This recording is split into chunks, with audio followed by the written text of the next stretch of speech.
Haruto Amakawa is your typical university student living his routine mundane life. When he was young, he made a promise to his childhood friend, Isekai'd, that they would marry each other when they grew up, but said promise might not be fulfilled as Haruto gets involved with a tragic accident. As he opens his eyes, he finds himself stuck with the body of a young orphan named Ryo. Ryo's memories fuse with Haruto's, sharing the same sentiment of avenging the young boy's mother. Haruto discovers the world of magic and mystical powers and becomes fascinated with it. He decides to live this new life of his to the fullest while respecting the wishes of his new body's former owner. The story begins as an ordinary university student, Haruto Amakawa, commutes from school after a long day. Suddenly, the bus he and a few young children are riding loses control. It goes straight to the train tracks, resulting in an inevitable collision. After the tragic incident, Haruto opens his eyes, but his memories are all tangled up with the memories of a boy named Ryo. As the kid contemplates what is happening to his mind, a group of men enters the house he is in and tells him off. He goes outside to look for something that will ease his hunger when he stumbles upon a group of people who are looking for a girl with light purple hair. Seeing how ragged Ryo is, they talk to him in a belittling manner, but Celia intervenes and converses with him properly. He informs Claire that he hasn't seen the person they were searching for and warns them not to roam around the slums wearing nice clothes because they will attract unnecessary attention. Celia acknowledges his advice and prompts the others to go back first to change their attires, but before doing so, she scans the area for anyone who possesses magical capability. As she did, they found out that Ryo has great potential in magic, despite being an orphan.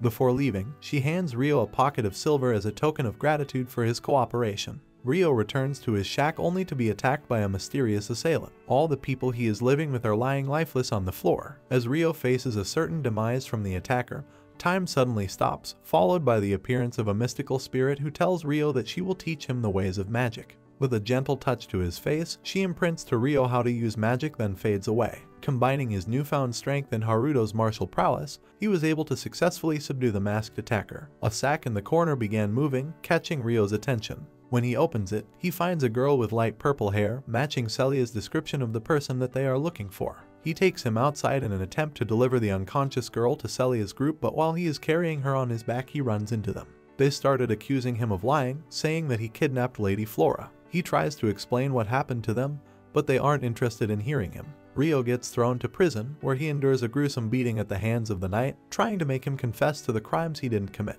When Princess Flora wakes up, she clears the grave misunderstanding and vouches for Ryo's innocence. To compensate for the mistake they made, Ryo was granted an audience with His Majesty, the King. He walks into the throne room, looking like a whole different person. It is the year 991 of the Holy Era, and we see Ryo and Celia conversing with each other. Celia informs Ryo that he was admitted to the academy, but she doesn't know yet if he can read and write. He honestly tells her that he didn't learn how to read and write, so Celia offers to tutor him after school in her research lab. Despite her young age, Celia is actually one of the professors in the academy, and she introduces Ryo to the class. Given his low societal status, Ryo was welcomed with scornful gazes and prejudiced stares from his classmates. In spite of that, he politely introduces himself and wishes for their cooperation.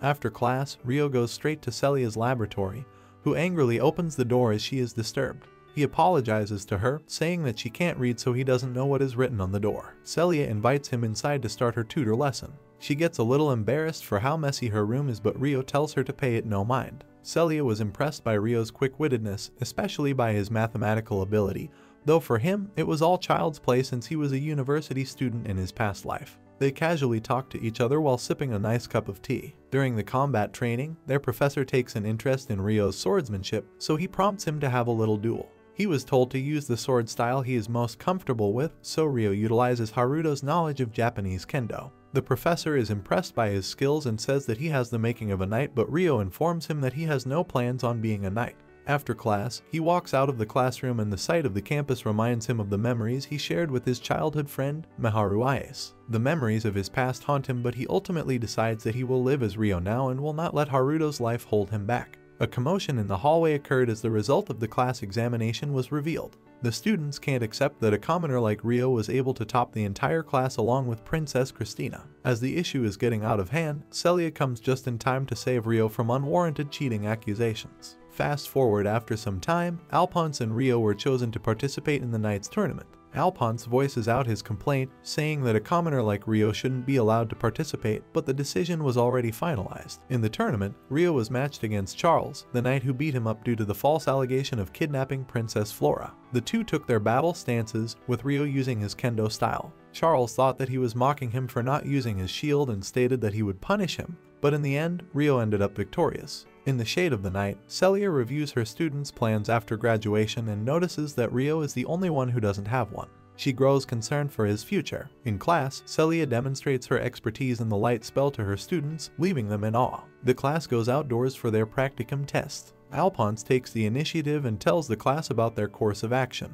They all agreed to his plan, including Princess Christina. Rio was tasked to carry all the luggage. Seeing this unjust treatment, Princess Flora offers her help, but he declines, saying that he has everything under control. As they were walking through the woods, a horde of goblins suddenly appeared out of nowhere, ambushing the class. With the command of Alphonse, they were able to successfully repel the monsters. While everything was happening, a suspicious person cloaked in a robe observed them from a distance. They resume their march. According to the map, their goal is near, but they are surprised when they see a cliff dividing them from their destination. While they were debating on what to do next, a spear suddenly landed near them. A group of orcs appears, pinning them on the edge of the cliff. One of the students gets hit by the orcs, and as he wails in pain, he accidentally pushes Princess Flora off the cliff. Without hesitation, Rio jumps off to save her, sacrificing himself in the process. The class successfully defended themselves from the orcs. Even though Rio threw himself in danger to save Flora, his classmates still looked for a way to shift the blame on him. Discord is forming between Princess Flora and Alphonse when suddenly a raging minotaur attacks them. Their attacks and spells aren't working against it, and they find themselves in a perilous situation. Just as the minotaur is about to lay its hand on Princess Flora, Rio shows up in the nick of time to save her once again. An intense battle between him and the monster commenced. Rio focuses all his might on his final strike, successfully cutting the monster's head off. Instead of staying with the class, Rio runs off. The mysterious man once again witnessed the event. He smirks as he finds Rio amusing, then flies away. Celia overhears the conversation between the principal and Duke Huguenot about Rio's disappearance. She was shaken by the news, worried about Rio's safety. While she was contemplating inside her laboratory, Rio came in. She immediately runs to her side, embracing him out of relief. Rio informs her that he would like to remain missing so he can start his journey to the Yagumo region, the hometown of Rio's mother. With a bittersweet atmosphere, the two bid farewell to each other. Rio swiftly begins traveling, and 3 days after leaving the royal capital, he safely arrives in Amand, a town in the kingdom of Galark. While he was strolling around the busy town, a store selling pasta, a food that was common in his previous world, piqued his interest. The shopkeeper informs him that the product was introduced by Lady Lyslot.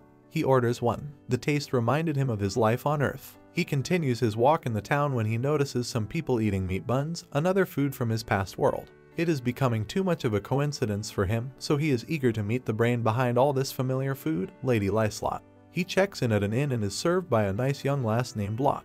As he leaves the inn, it is revealed that the woman who assisted her is actually Lyslot.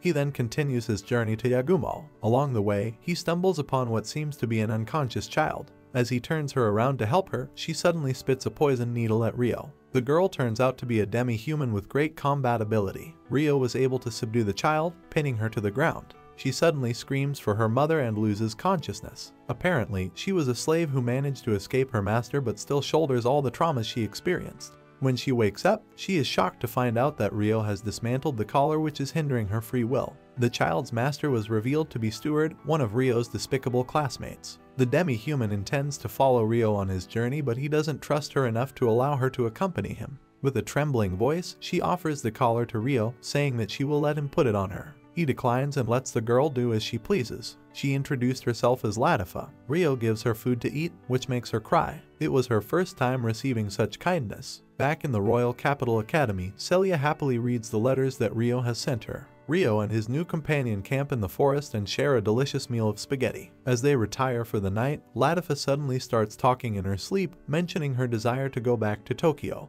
Rio is surprised to learn that the girl is in the same position as him, getting reincarnated into this mysterious world alone. Rio decides that he will take care of Latifa. During the night, Latifa once again talks in her sleep. Rio carefully casts a spell on her to dispel her nightmares. As he walks outside, he sees a huge wolf looking at their tent. Without warning, the wolf glows with a blinding bright light, taking Rio's vision out. A group of demi-humans took this opportunity to attack him, but Rio was able to repel them just by using his spatial awareness. Rio tries to talk sense to them. They listened at first, but when they saw the sight of the sleeping child inside the tent, they began attacking him again, thinking that he kidnapped the innocent kid. The group launched a synchronized attack, knocking him out cold. Rio wakes up and finds himself chained up on the bed. Latifa comes barging inside the room, worried sick about her big brother. The elder tries to apologize to the two, but Latifa grows wary of her after what had just happened. The warriors who assaulted them grovel to the floor, seeking Rio's forgiveness, which he immediately provided.